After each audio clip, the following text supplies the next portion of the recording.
खट्टा खाने वाली चुड़ैल। रात को अचानक राधिका मौसी को किचन से कुछ गिरने की आवाज आई। उन्होंने बाहर निकल के देखा तो किचन में उन्हें कोई सफेद साड़ी में दिखा।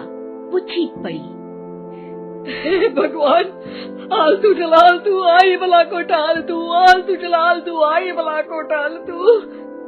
राधिका मौसी को चीखते सुनकर श्रवण बाहर आता है भागते हुए। अरे माँ, क्या हुआ? क्या देख लिया? दादी माँ आ गई क्या सपने में? अरे बेटा, रसोड़े में देख तो कौन है? श्रवण रसोड़े में झांक कर देखता है और उसे कोई नहीं दिखता अंदर। अब रसोड़े में तो कोई नहीं है माँ।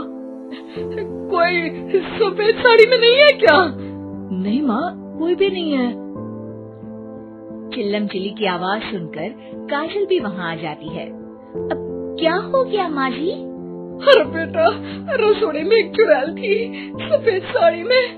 अरे क्या कर रही थी वो अंदर? अरे बताया नहीं, कल आएगी ना तो पूछ लूंगी। चुड़ैल जी, आपका क्या प्लान है? माँ जी, रात बहुत हो गई है, आपने कोई बुरा सपना देखा होगा, चलिए सो जाइए। राधिका मौसी सोने तो चली जाती है पर उनको रात भर नींद ही नहीं आती। वो कुछ भी उलझुल बातें सोचने लगती है। कहीं चुड़ैल की वजह से तो घर में टेंशन नहीं हो रहा, कहीं उसी की वजह से तो वो दादी नहीं बन पा रही। सुबह जब राधिका मौसी रसोड़े में छानबीन करती है तो पाती है कि नींबू का अचार गायब है। चुड़ैल नींबू का अचार ले गई, मुझे तो ठीक नहीं लग रहा कुछ। चुड़ैल को भी पता है कि जिंदगी का असली मजा तो खट्टे में ही है। राधिका मौसी झट से श्रवण को फोन कर देती है। बेटा, मुझे समस्या समझ में आ गई है, हमें एक तांत्रिक की जरूरत है। अरे क्या बोल रही हो माँ, तांत्रिक की क्या जरूरत है? आप पूजा पाठ तो कर ही रही हो ना। आलतू जलालतू मंत्र सारे फालतू जैसे कुछ मंत्र पढ़ो, चली जाएगी अपने आप चुड़ैल। अरे नहीं बेटा, कभी चुड़ैल को कम नहीं समझते। अरे तुझे पता भी नहीं चलेगा कि कभी वो छल करके काजल की जगह घर की बहू खुद बन जाएगी। क्या माँ, कुछ भी बोल रही हो? कहाँ काजल और कहाँ चुड़ैल? वैसे एक बात बताओ, काजल को अगर गाने के लिए बोल देना तो चुड़ैल काजल की आवाज सुनकर घर तो क्या धरती लोग छोड़कर चली जाएगी। तुम ना पढ़े लिखे बच्चे हर चीज को मजाक समझते हो। तुम रहने दो, मैं खुद ही तांत्रिक को बुला लेती हूँ। अच्छा सुन, शाम को इमली लेके आना। क्या है कि चटनी खाए बहुत दिन हो गए है ना? नहीं माँ, इमली तांत्रिक से ही मंगवा लो ना, आटा वगैरह भी उसी से पिसवा लेना। देखो मुझे काम करना है। श्रवण रात को कई तरह की सब्जियों के साथ माँ के कहने पे चटनी के लिए इमली भी ले आया था, लेकिन राधिका मौसी के दिमाग में अलग ही फिल्म चल रही थी। उन्हें अब सिर्फ शक ही नहीं यकीन होने लगा था कि शायद चुड़ैल ने श्रवण पर अपना जाल बिछा दिया था, जिस वजह से श्रवण उनकी बात ही नहीं मान रहा था।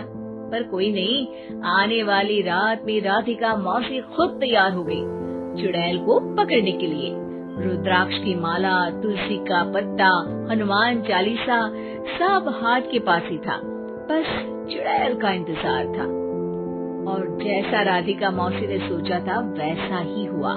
वो चुड़ैल उस रात भी आई, पर वो राधिका मौसी से तेज निकली और राधिका मौसी के उससे पकड़ने के पहले ही वो भाग खड़ी हुई। जरूर बहू पे साया है उस चुड़ैल का, तभी तो श्रवण के कमरे में गई है। और अगली सुबह राधिका मौसी पिछली रात हुए हमले में किन चीजों का नुकसान हुआ उसका हिसाब लगा रही थी। उनके खेमे से एक आम के अचार की शीशी भी गायब हो चुकी थी और वो इमली भी जो कल श्रवण लेकर आया था। राधिका मौसी इस बारे में सोच ही रही थी कि श्रवण जल्दी से रसोड़े में आकर दवाइयों की पोटली ढूंढने लगता है। अरे बेटा, क्या हो गया? अब माँ, वो काजल की तबीयत खराब है, बहुत घबराहट हो रही है उसे। हे भगवान, मैंने पहले ही कहा था कि तांत्रिक को बुला लेते हैं, पर नहीं। अब देखो, उस चुड़ैल ने काजल को अपने वश में करना शुरू भी कर दिया है। हालांकि श्रवण भूतों में विश्वास नहीं करता था, पर अब वो भी डर जाता है। और राजी हो जाता है एक तांत्रिक को बुलाने के लिए।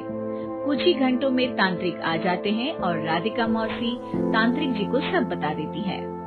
घोर संकट, घनघोर संकट, चुड़ैल को मारू जोर चाकट, ओम भट स्वाहा खटखा के आहा। अरे ये क्या मंत्र है? मेरे खुद के ओरिजिनल मंत्र है, कल रात को ही लिखे हैं, अच्छे लगे तो दाद चाहूंगा। एक और मंत्र सुनो। अर्ज किया है आब्राकडाब्रा, दिल्ली बम्बई आगरा, चंदा मामा सोवरले सुरन मामू जारा। ये मंत्र है? अरे कोई चालीसा वालीसा पढ़ो ना। वक्त कम है, 40 नहीं पड़ेंगे, 20-25 में काम चलाना पड़ेगा। अलग निरंजन जाके लंदन, मुफ्त का मंजान घिस मेरे लंदन। अरे जल्दी करो तांत्रिक जी, जल्दी करो। तांत्रिक अपने उल झलूल मंत्र पढ़ने लगता है। श्रवण को तांत्रिक पे शक होता है। वो अपने एक डॉक्टर दोस्त को कॉल कर देता है ताकि कोई अनहोनी हो तो इमरजेंसी में चीजें मैनेज हो जाए। तांत्रिक धुनी रमाता है, जिसकी वजह से कमरे में काफी धुआं हो जाता है और जिसकी वजह से बहू की घबराहट बढ़ जाती है। अब भागेगी चुड़ैल। हाँ। बहू खांसते हुए धुएं से बचने के लिए बाहर चली जाती है। अरे भाग रही है, भाग रही है। पीछे पीछे श्रवण भी जाता है।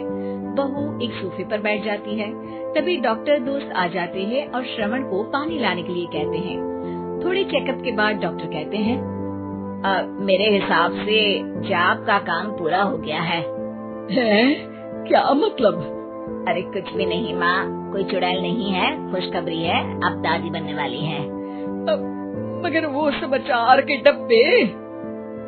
श्रवण दोनों अचार के डब्बे अपनी माँ को दिखाता है, जो कि उनके बिस्तर के नीचे छुपे हुए थे। आपने सही बोला था माँ, वो चुड़ैल काजल ही थी जो खट्टा खा रही थी। हमें कल ही पता चला, पर हमने आपको ये तांत्रिक वाला काम करने दिया ताकि आपको भरोसा हो जाए कि भूत वगैरह कुछ होता ही नहीं। अच्छा अच्छा, ये तो बड़ी खुशी की बात है। पर बेटा मुझे एक झाड़ू तो ला दे। क्यों माँ? ये तांत्रिक का भूत उतारती हूँ मैं। अब तांत्रिक राधा मौसी के डर से घर से भाग निकलता है और राधा मौसी उसके पीछे भागती है। अरे संकट ये घनघोर है, तांत्रिक मुआ चोर है।